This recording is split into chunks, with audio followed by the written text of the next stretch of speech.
I'd like people to know that it's a huge problem. The fact is that in Europe and the US, people feel like it's a disease of the past. I don't think they quite realize what a huge disease it is. Somewhere between 300 and 500 million cases every year. Hundreds of millions of cases. Despite all the gains of modern medicine, malaria is a more serious problem today than it was years ago. And the people who are dying are really the people who have absolutely no voice. They are children, they are the poorest of the poor. You have children coming in with convulsions, high temperatures, children coming in so anemic that they look like white sheets and dropping dead in your presence. Kids who die of malaria are as treasured where they live as kids who die of asthma are in the United States.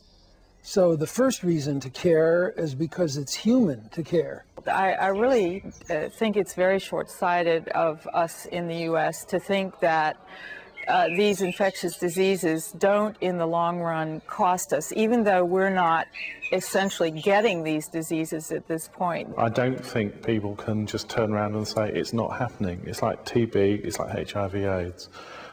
These diseases, they're not just diseases of the poor people in Africa. They are diseases that are coming and they're knocking on your door. What you need is continuous innovation for infectious diseases like malaria. And the world basically took its eye off the ball, stopped doing any innovation roughly in the 1970s.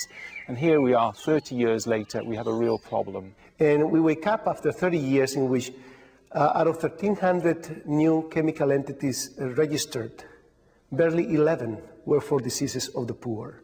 Malaria being a disease of the poor is not a very attractive investment for the so-called private pharmaceutical industry because their return on their investment is low. The pharmaceutical industry has followed commercial principles, if you like, and decided that there isn't a return in this area. So it's absolutely essential to have a public-private partnership in order to lower the risk and make it possible for these products to be developed. The MMV model is a way of making that bridge occur between the very good basic work that happens in academia and getting it to the point where it can then become a useful pharmaceutical product. Essentially what it means is that the public sector and the philanthropic sector put money into R&D to make the commercial equation more reasonable for companies to get involved. I think it's critical for the success of such endeavors that the private sector be meaningfully engaged. And one of the roles of my company is to show up at the table. I have no doubt about the difficulty that we face.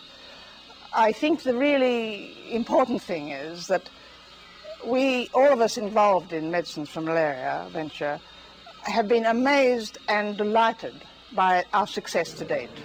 This initial 2 years has shown us there is very good science out there which can quite rapidly be progressed towards new drugs. It's really a case of investment. If we can invest funds in our research programs, we're confident that we can deliver new drugs for the treatment of malaria. If you were interested and wanted to associate yourself with a proven, viable business model and enterprise with highly committed people, with experts, with an established funding base, that there's probably no better choice than MMV. We are demonstrating that it is possible, using public funds through this private-public partnership, to fund high-quality basic research that will lead eventually into a pharmaceutical product. It is a new way of doing things.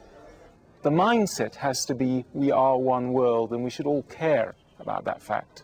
I mean, one of the things I think that's happened sort of after September 11th, I think people are beginning to realize we all live in one world, and many people are dying. And I think the world just has to respond to this.